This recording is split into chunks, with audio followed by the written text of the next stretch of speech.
Yes, welcome back children. We are coming to the second assignment based video to be sent this week for the fourth week of October from the chapter Our Environment. Okay? And here I have included three types of questions. First question is based on the food chain itself. We know that a food chain is a series of organisms arranged in different trophic levels. The series of organisms arranged in different trophic level is called a food chain, or a series of organisms in the food chain which eat and is being eaten by the other trophic level. Or we can also say a series of organisms arranged on the basis of food relationship is called a food chain. Each step in the food chain through which the energy present in the food is transferred is called trophic level. Okay, you know that. What are the different types of consumers in a food chain? Okay, what are the different types of consumers?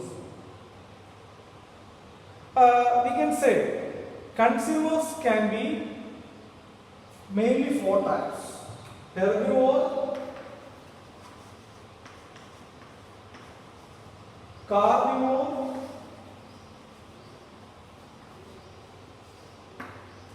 omnivore, and parasites. All these are called consumers.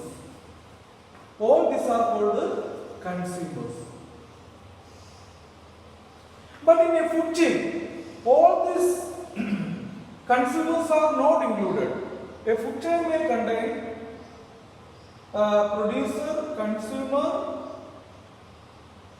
herbivore or carnivore or omnivore. But usually parasites are not included in a food chain. Okay, parasites are not usually included in the consumers. Okay, we can say that.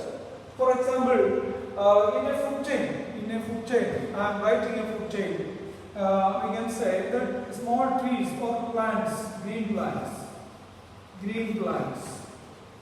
say carrot plant. This plant is eaten by cow. Cow is eaten by tiger. Okay, instead of tiger, we can even say humans. Okay, you can see the first trophic level here. Always they are producers. So in all the food chain, you can see the grazing food chain. Such a type of food chain which starts with a producer is called the grazing food chain. Is said GRAZING, grazing food chain. Okay? A food chain starts with a green plant is called grazing food chain. Always they are producers. First trophic level is producers. Second trophic level, we can say the primary consumer. Primary consumers are always herbivores.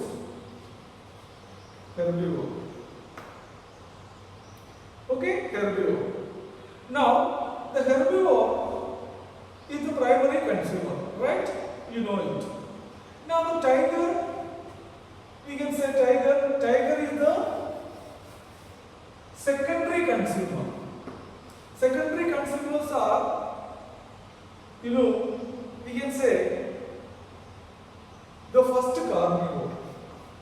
They are first carnivore. Okay? Then, if red bodies of tigers are eaten by the vulture, we will say vulture is the second carnivore. Okay? Here tigers are called secondary carnivore. Here then vulture is there, then it is called a tertiary carnivore. Okay? So in this way, primary consumers are herbivores, secondary consumers are first carnivore, tertiary consumers are secondary carnivore or second carnivore. You can say second carnivore. In this way it goes. But you must please understand in the nature, instead of this tiger, suppose it is humans. Human comes the omnivore. So not all these types of food chain? Because the food chain may not go beyond 3 or 4 trophic level. Why the food chain may not extend beyond 3 or 4 trophic level? Because the energy available to each trophic level is considerably, drastically reduced. That may not support the survival and the life of the organisms in the trophic level. So you know that 1% in the consumers, the energy stored, only 1%. We can understand that 1% of the food is stored. So how less it is when it comes to each trophic level? Yes, so the energy availability is drastically reduced in each trophic level.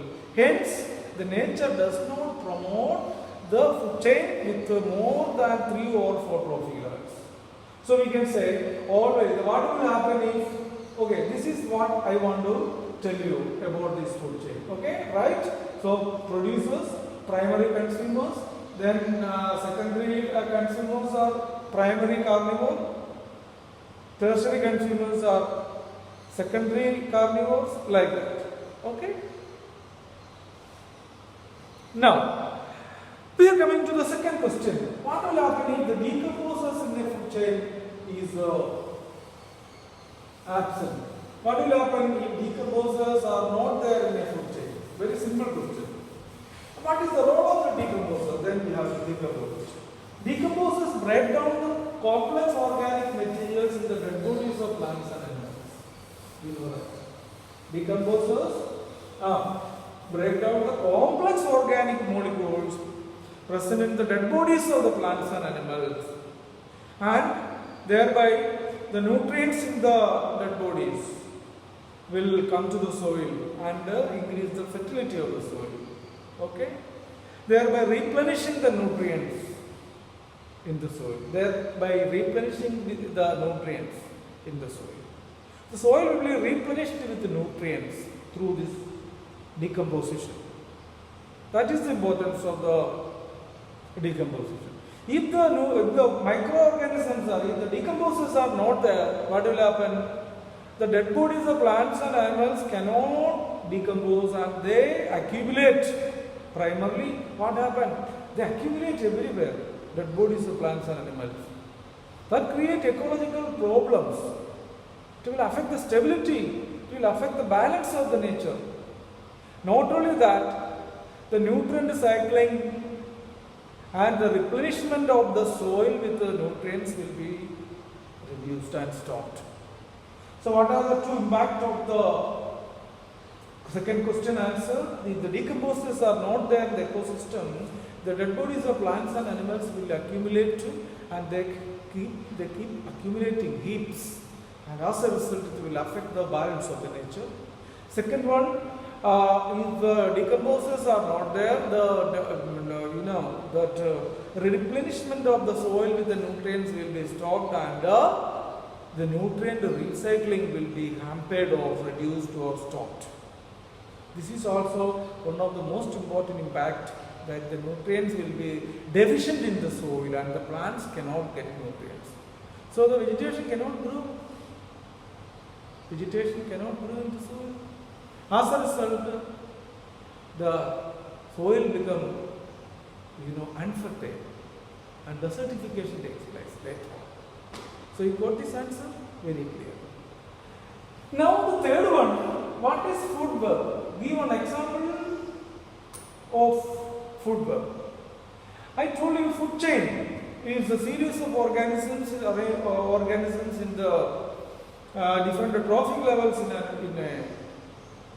an ecosystem. Series of organisms in the trophic levels is called food chain. But a food web includes 2 or 3 food chain. Food web includes 2 or 3 food chain which are interconnected. Such interconnected group of what food chains is called food web. Interconnected. I am writing here carrot plant. Carrot plant.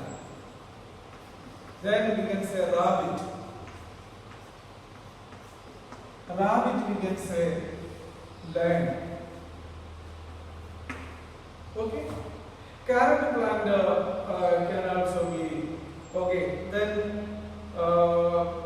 vegetable plants like potato plant, potato plant.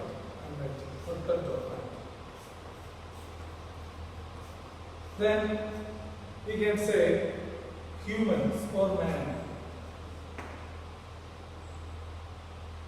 Okay. Then another food chain we can say the grass plant.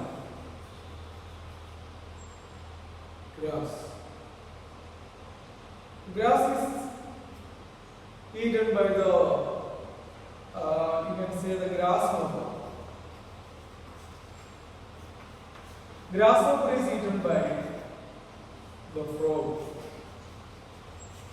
Okay, so these are the individual food chains. One organism from one food chain can be eaten by the organism from other food chain. Man can eat the carrot plant. Okay, then rabbit can also eat the grass. Like this. So, in this way we can say such an interactive group of food chains, interconnected food chains. We call it food web. What is food web? Interconnected food chain. In the nature, food chain, single food chain alone cannot survive. In the nature, single food chain alone cannot survive. Food chains are interconnected. 2 or 3 food chains are interconnected and make the food chain stabler.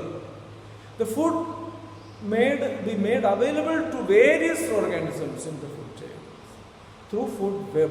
So food web will maintain the stability of the ecosystem in one way. You got that? Why food web maintain the stability of the ecosystem than food chain?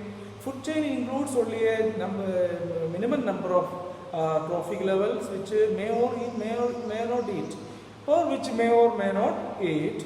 But in the food web, large number of food chains are included by which the organism from a food chain can eat the organisms of other food chain and vice versa. In this way, the food chains are interconnected and the sustainability and the stability of the food chains increases, thereby increasing this balance of the nature. Because this food chains and food web maintain the species composition in the right way. No organism is increased in large. Why locust and the beetles increased large number? We have recently seen the locust, brown color locust, that migrated from one place to another places in millions and millions of number, lakhs and lakhs of number. Why? Because the snakes and the frogs are destroyed and killed. Birds decreases the number. Birds, frogs and snakes are getting decreased and reduced day by day due to human activities, due to environmental pollution, environmental destruction. As a result, the locusts are increased in number. But the increased locusts feed away the crops that created large impact on the ecosystems. So you have to understand this type of interconnection in the nature. That is called interconnected food chains are together form. Interconnected food chains together form the food web that maintain the stability and balance of the nature. So we can say, what are the different types of consumers in a food chain? We can say the producers, consumers, decomposers. But that one are the different steps in the trophic level. We can say the consumers may be, we can say producers, herbivores, carnivores, then omnivores and parasites. Okay? Right. Now what will happen if decomposers are not there in the ecosystem? Two things. The dead bodies of plants and animals will not be decomposed and they will on day by day, and that will affect the sustainability and balance of the nature. Second, as the microbes are or decomposers are not there, it will affect the fertility of the soil as it cannot replenish the nutrients in the soil. And also we can understand it will hamper or reduce the nutrient cycling in the soil.